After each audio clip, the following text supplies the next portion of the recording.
Hola amigos, bendiciones. Qué gusto, qué placer saludarte en este hermoso día. Una vez más, pues quería darte las gracias porque si estás aquí, es señal de que estás interesado en seguir junto a mí, pues aprendiendo la palabra de Dios. Hoy estaremos estudiando el Salmo número 15.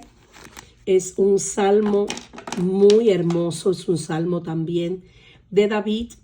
Si es primera vez que te conectas a nuestro canal, pues te animo a que te suscribas para que no te pierdas ninguna de las notificaciones, porque vamos a estar subiendo con cierta periodicidad los estudios que estamos haciendo.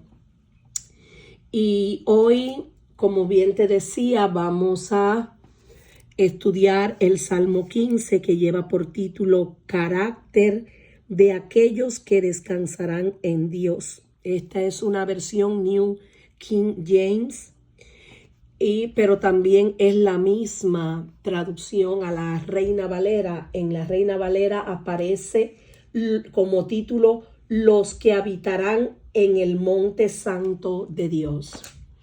Para mí este Salmo 15 es uno de mis favoritos. Es un salmo reflexivo y meditativo que expresa de forma sencilla las reglas que debe hacer el hombre para poder pertenecer a la corte del Rey de Reyes. Lo que se busca no son realmente tradiciones repetitivas de cómo hacer las cosas por un adoctrinamiento, sino más bien el código de conducta que sigue el corazón según su moral. Bien sabemos que para ser aceptados por Dios, lo único que tenemos que hacer es amarle con todo nuestro ser y guardar sus mandamientos, porque por el cumplimiento de las obras de la ley nadie pues va a ser salvo. Somos salvos por fe en Cristo, por su gracia. Este Salmo 15 tiene un tema de trasfondo muy parecido a ciertos versículos de los Salmos 24 y 33. Varios eruditos están de acuerdo a que la composición se hizo después del exilio de Babilonia. A pesar de estas teorías, el título afirma que el autor es David y hace alusión al traslado del arca del pacto a Jerusalén, al monte santo que es el monte de Sión. Esto lo vamos a encontrar en 2 de Samuel 6. David medita sobre el carácter del hombre que es bien recibido en la presencia de Dios. Pero vamos a comenzar por el primer versículo. Jehová, ¿quién habitará en tu tabernáculo? ¿Quién morará en tu monte santo? Como siempre, vamos a resaltar el verso que estamos pues estudiando a mayor profundidad. Puedes buscar tu Biblia si no la has buscado, resaltarlo también. Ahora, en este sentido, la pregunta de David aquí es figurativa. Aunque él, como los hijos de Coré, pudo haber deseado vivir en la casa de Dios, sabemos que no era sacerdote sino rey. Ese era un privilegio exclusivo solo para los sacerdotes. Si nosotros leemos el Salmo 84 a partir del versículo 2 y 4, y también es en ese mismo Salmo a partir del versículo 10, estudiaremos que en ese Salmo David decía lo siguiente: Dios del universo, qué bello es tu templo, la casa donde vives. Deseo con toda el alma estar en los patios de tu templo. Me muero por llegar a ellos. Tú eres el Dios de la vida, por eso te canto alegre con todas las fuerzas de mi corazón. Te voy a dejar por aquí la referencia para que después la leas. Salmo 84. Salmo 84.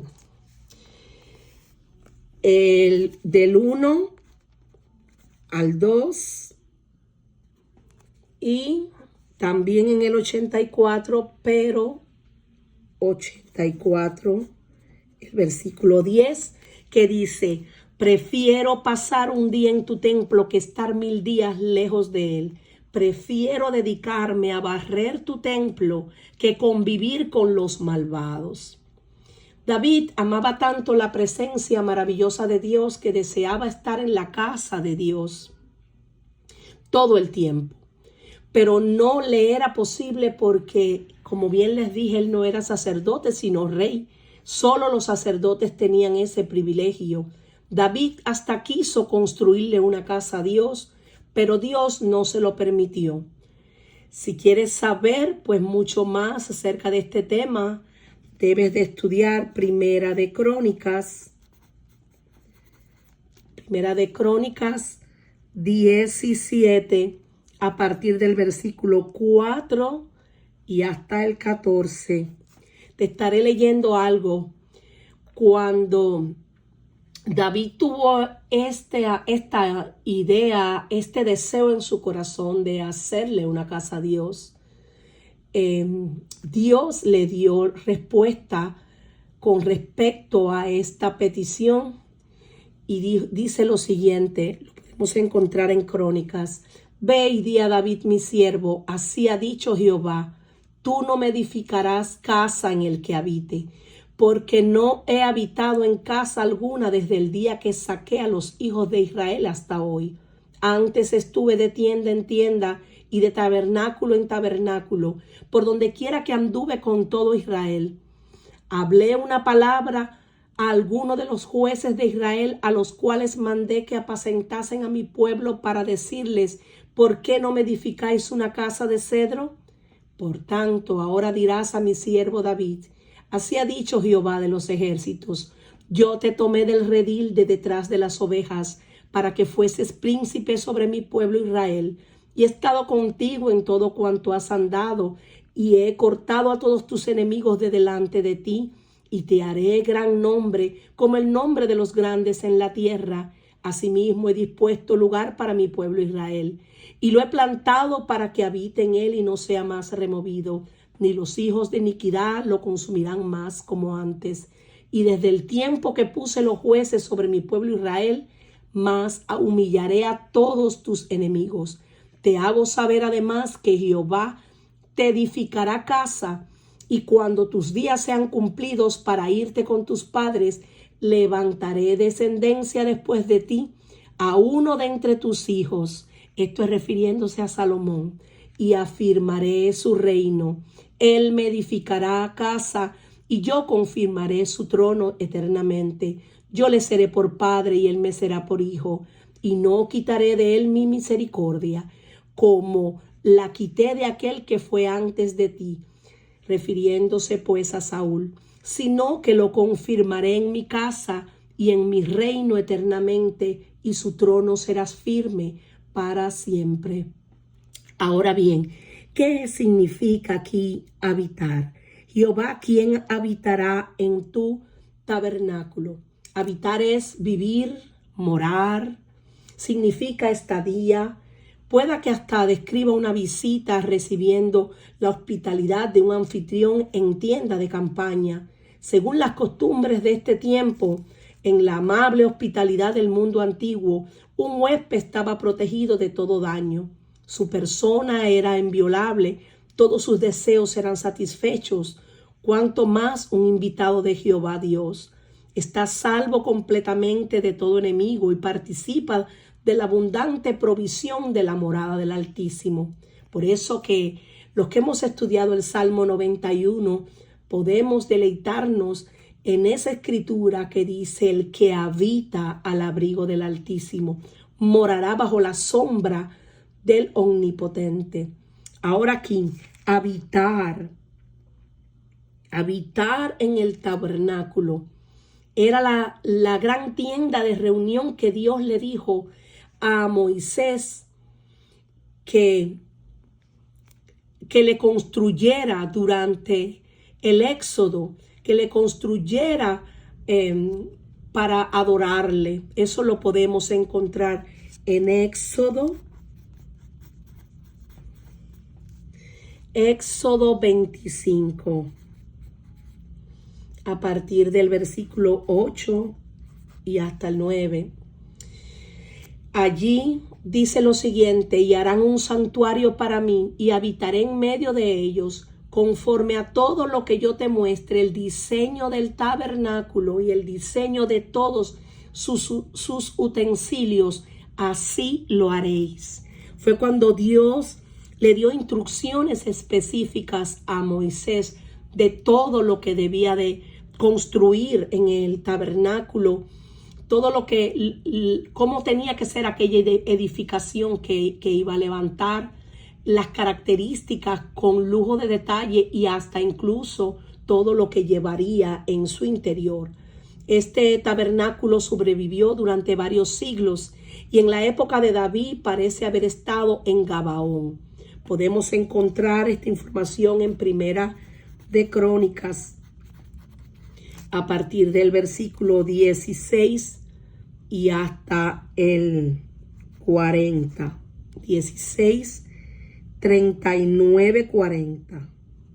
39, 40. En ese libro de las Crónicas dice lo siguiente: y dejó allí delante del arca del pacto de Jehová a Asaf, ya hemos hablado de él, y a sus hermanos, para que ministrasen de continuo delante del arca cada cosa en su día. Sabemos que Asaf era el director, el músico principal, que siempre él hace referencia en alguno de los salmos. También dejó allí a Obed-Edom. Todos conocen la historia de Obed-Edom, que llevó el arca y Dios lo bendijo en gran manera, a él y a su familia. Dice, y a sus 78 hermanos. Obed-Edom tenía 78 hermanos. Y a Obed-Edom, hijo de Jedutún, y a Osa como porteros. Asimismo el sacerdote Sadok y los sacerdotes, sus hermanos, delante del tabernáculo de Jehová, en el lugar alto que estaba en Gabaón. Y David los dejó allí para que sacrificasen continuamente, mañana y tarde, holocaustos a Jehová en el altar del holocausto, conforme a todo lo que está escrito en la ley de Dios que él prescribió a Israel. Después David se fue a su casa, según dice esta escritura, dado que el tabernáculo era el lugar donde el hombre se encontraba con Dios a través del trabajo de los sacerdotes y la práctica del sacrificio. El anhelo de David de habitar en su tabernáculo era en realidad el deseo de habitar en la presencia de Dios, vivir la vida de Dios, caminar en estrecha comunión con Dios. Hoy nosotros, los que aceptamos y recibimos por fe a Jesucristo como único Dios, Señor y Salvador, somos morada y templo. Nuestro cuerpo es el templo del Espíritu de Dios. Eso lo podemos encontrar vamos a escribir acá, en Juan 14, 23. ¿Qué dice? El que ama mi palabra guardará, mi Padre le amará y vendremos a él y haremos morada con él. Eso está en Juan 14, 23. Porque nosotros somos colaboradores de Dios y vosotros sois labranza de Dios, edificio de Dios. Primera de Corintios 3, 9. ¿No sabéis que sois templo de Dios y que el Espíritu de Dios mora en vosotros? Primera de Corintios 3:16. Pero el que se une al Señor, un espíritu es con él. Primera de Corintios 6:17. Nosotros tenemos ahora el privilegio de que el Espíritu Santo mora en nuestras vidas, de poder tener una relación íntima y estrecha con el Rey de Reyes y Señor de Señores. Qué hermoso. Pero vamos a seguir el estudio ahora a partir pues del versículo número 2, que dice este versículo 2: el que anda en integridad y hace justicia y habla verdad en su corazón. En cierto sentido, podemos ver que en este primer versículo, una de las cosas que David decía era que para poder morar en la presencia gloriosa de Dios, lo primero que nosotros tenemos que saber es que el que cree en el Señor Jesucristo, en Dios, tiene que saber que le hay, es decir, que Él existe. Lo primero que tenemos es que tener ese conocimiento de que Dios es real. Por eso hay una diferencia entre habitar y morar. Cuando vamos a esta palabra, a morar, antes de pasar acá al versículo 2, no quiero dejar por alto este segundo verso que aparece aquí: quien morará en tu monte santo. Aquí simplemente David usa la técnica hebrea de repetición para hacer la misma pregunta que en la primera línea del versículo. Recordemos que uno de los mandatos de Dios es repetir su palabra con el fin de recordarla. Por eso en Deuteronomio 6:6, a partir del versículo 7, una de las cosas que Dios le dice al pueblo es lo siguiente: estas palabras que yo te mando hoy estarán sobre tu corazón y las repetirás a tus hijos, y hablarás de ellos estando en tu casa y andando por el camino y al acostarte y cuando te levantes. La palabra morar aquí tiene un sentido más permanente que la palabra habitar, que aparece, como les decía, en el versículo anterior. Es como si David escribiera: ¿quién puede ser recibido como invitado en la tienda de Dios, disfrutando de todos los beneficios, protecciones de su hospitalidad? ¿Quién vivirá como ciudadano permanente en su monte santo? No es lo mismo habitar que morar. Ahora, dependiendo de cuando David escribió este salmo, es muy posible que el arca del pacto estuviera en Jerusalén. Eso lo podemos leer en 2 de Samuel 6:17, cuando ellos metieron el arca y la pusieron en su lugar en medio de una tienda que David le había levantado. Y David allí sacrificó holocaustos y ofrendas de paz delante de Dios. Incluso en el monte santo de Moriah, donde Dios le había dicho a David que ofreciera sacrificio. Eso lo podemos encontrar en 2 de Samuel 24, a partir del versículo 18. Y en el libro de las Crónicas, primera de Crónicas, a partir del versículo 21 en adelante.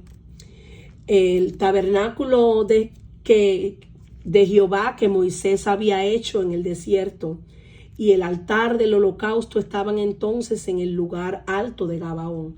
Pero David no pudo ir allá a consultar a Dios porque estaba atemorizado a causa de la espada del ángel de Jehová. Todos recordamos el juicio que Dios envió por haber David pecado cuando censó al pueblo.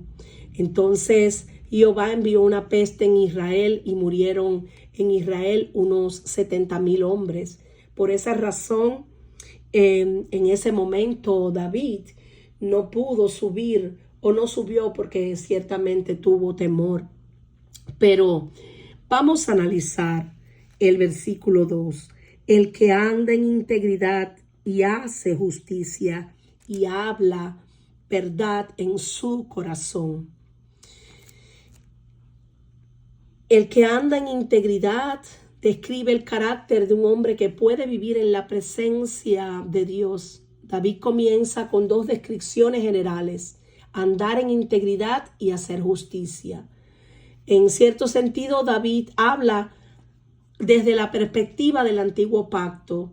Aunque el antiguo pacto daba un lugar importante al sacrificio y a la expiación por medio de la sangre, también basaba la bendición y la maldición en la obediencia.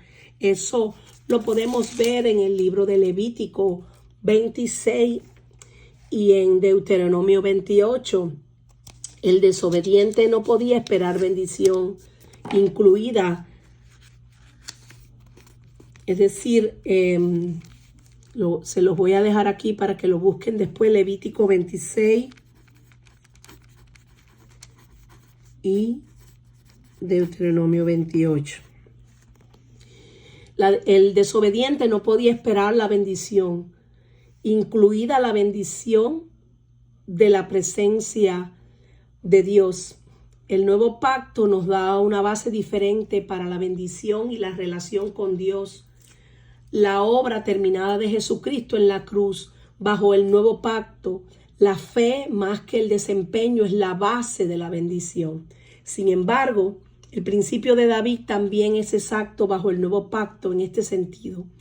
La conducta de la vida es un reflejo de su comunión con Dios. Como escribió Juan, si decimos que tenemos comunión con Él y andamos en tinieblas, mentimos y no practicamos la verdad. Podríamos decir que bajo el antiguo pacto, un caminar recto era la condición previa para la comunión con Dios. Que eso es lo que él quiere decir en este versículo. Pero bajo el nuevo pacto, un caminar recto es el resultado de esta comunión íntima y estrecha con el Espíritu de Dios que nosotros, los hijos de Dios, recibimos por fe y por gracia. Es por gracia. Es Dios el que nos justifica.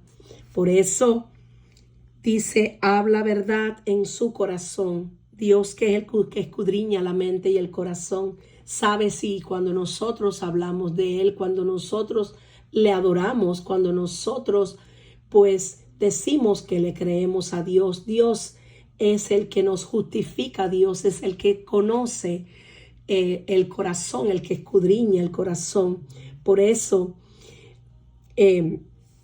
acá en este verso, solamente Dios sabe quién realmente le adora en espíritu y en verdad.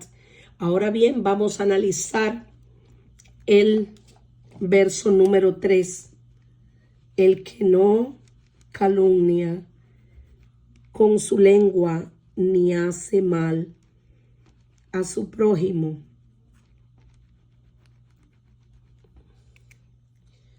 David sabía que la justicia se expresa en la forma en que nos tratamos unos a otros.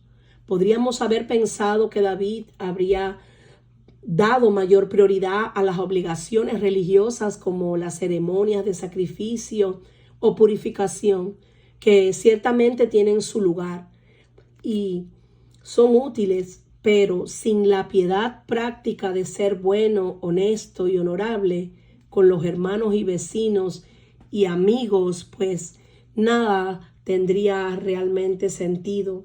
En estas palabras de David también vemos la obra más profunda de Jesucristo, quien nos ordenó no solo amar a nuestro prójimo, sino también amar a nuestros enemigos, a los que malvadamente nos difaman, nos calumnian, nos desprecian, nos odian, nos humillan, nos utilizan a su conveniencia.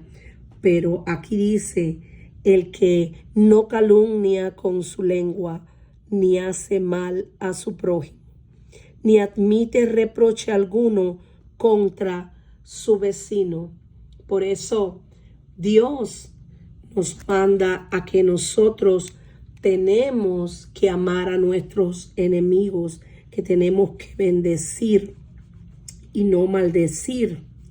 Es decir, no pagar a nadie mal por el mal que nos hagan. Por eso cuando leemos en Mateo 5:44 dice, amad a vuestros enemigos, bendecid a los que os maldicen, haced bien a los que os aborrecen y orar por los que os ultrajan y os persiguen. Eso puedes encontrar en Mateo 5:44. Es un mandato de Dios, es algo que sea opcional. Ahora bien, vamos a seguir analizando. Vamos al versículo 4, dice, aquel a cuyos ojos el vil es menospreciado, pero honra a los que temen a Jehová, el que aún jurando en daño suyo, no por eso cambia. Vamos a resaltarlo también.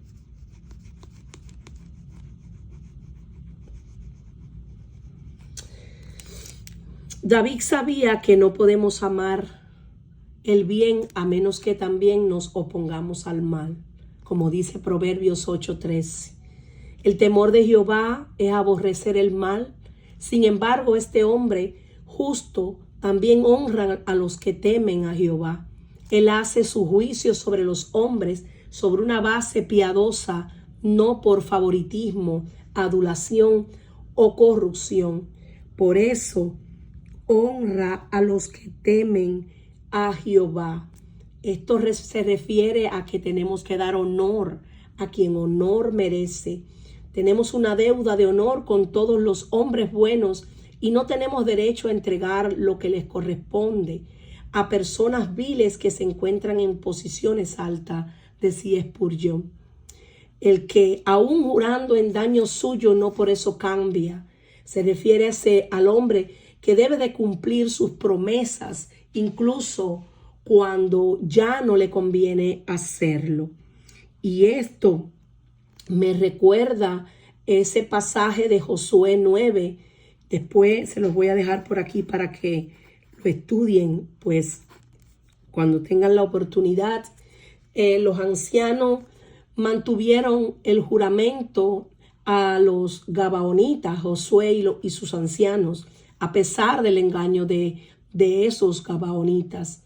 Si todos recordamos, aquellos fueron pues disfrazados, haciéndose pasar por gente buena, y engañaron a Josué porque Josué no consultó a Dios, y al no consultar a Dios pues fue engañado por esta gente. Aún así tuvo que admitir al final y hasta los puso a trabajar. Tienen que leer esa escritura para que conozcan más pues los detalles. Vamos al versículo número 5. Quien su dinero no dio a usura, ni contra el inocente admitió cohecho.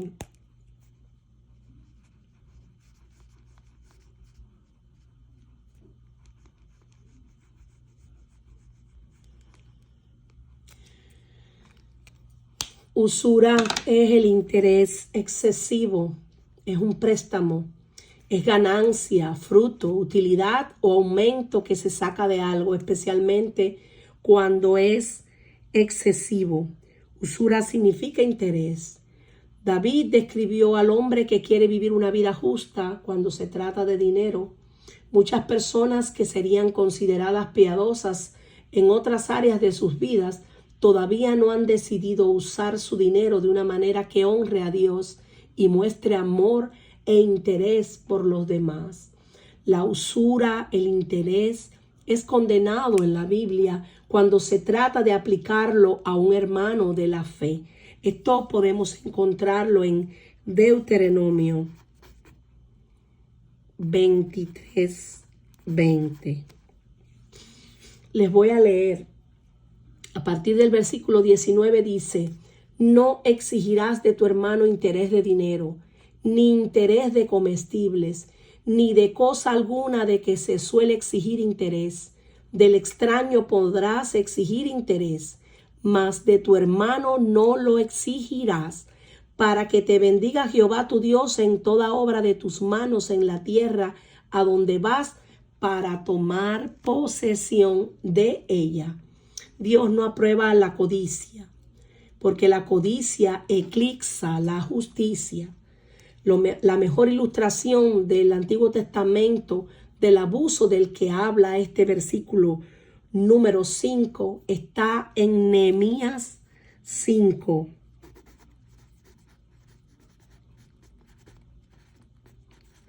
Todos estos versículos después búsquenlo, estúdienlo. Nehemías convoca a una reunión porque había problemas en el pueblo, y después de reflexionar con ellos, él reprende a los nobles y gobernantes. Les dice: es inconcebible que sus propios hermanos les exijan el pago de intereses. Convoqué, dice Nehemías, además una gran asamblea contra ellos, y allí recriminé: hasta donde nos ha sido posible hemos rescatado a nuestros hermanos judíos que fueron vendidos a los paganos, y ahora son ustedes quienes venden a sus hermanos, después de que nosotros los hemos rescatado. Todos se quedaron callados, pues no sabían qué responder. Yo añadí: lo que están haciendo ustedes es incorrecto. No deberían caminar en el temor de Dios y evitar así el reproche de los paganos, nuestros enemigos. Mis hermanos y mis criados y hasta yo mismo les hemos prestado dinero y trigo, pero ahora quitémosle esa carga de encima. Yo les ruego que les devuelvan campos, viñedos, olivares y casas, y también el 1% de la plata, del trigo, del vino y del aceite que ustedes les exigen. ¿Está bien? Respondieron ellos: está bien. Haremos todo lo que nos has pedido. Se lo devolveremos todo sin exigirles nada. Entonces, dice Nehemías, llamé a los sacerdotes y antes esto les hice jurar que cumplirían su promesa. Qué hermosa historia. Es fácil y apropiado mirar que toda esta lista, cuando nosotros pues nos miramos en esta lista, podemos ver que en muchas áreas nos quedamos cortos. Sin embargo, ver nuestro pecado en este salmo debería de llevarnos corriendo a Jesús. Vemos que todo este salmo, a través de la cuadrícula del Nuevo Pacto, vemos a Jesús cumpliendo perfectamente los requisitos de la ley y las normas de este salmo.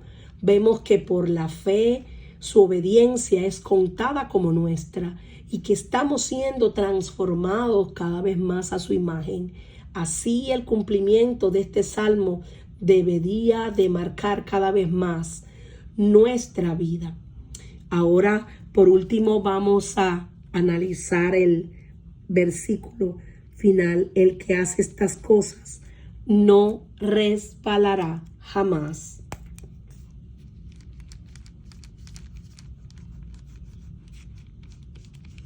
Aquí David concluye que el que hace estas cosas no resbalará jamás. Hay una afirmación y una condición también en estas palabras. David pensaba según el sistema basado en el desempeño del antiguo pacto. El que ha agradado a Dios con este tipo de desempeño puede esperar la bendición de Dios. No resbalará jamás. En el sistema del antiguo pacto, esta estabilidad de vida es una bendición de Dios dada a los obedientes. Pero bajo el nuevo pacto, el que vivimos hoy, La promesa de estabilidad y seguridad es dada a aquellos que permanecemos en la fe en Cristo, esa fe que es evidente a través de una vida centrada en la obediencia. Por eso Jesús nos dijo: si me amáis, guardad mis mandamientos. Anhelar habitar en su santuario para siempre y refugiarse debajo de sus alas, como dice el Salmo 61, debe ser nuestro mayor deseo, ya que el mundo pasa y sus deseos, pero el que hace la voluntad de Dios ciertamente permanece para siempre.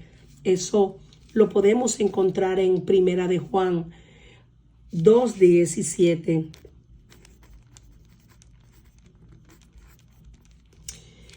En conclusión, cuando vives la vida del Salmo 15 y caminas con Dios en rectitud, cuando te niegas a hablar en contra de los demás, hacerle daños a otros, cuando te enfrentas al mal, cuando cumples su palabra y mantienes una vida agradable, humilde, andando en santidad y amor, viviendo en el Espíritu, en integridad, en la forma en que manejas el dinero, te volverás como el monte de Sión, como una palmera inamovible, inquebrantable y fructífero.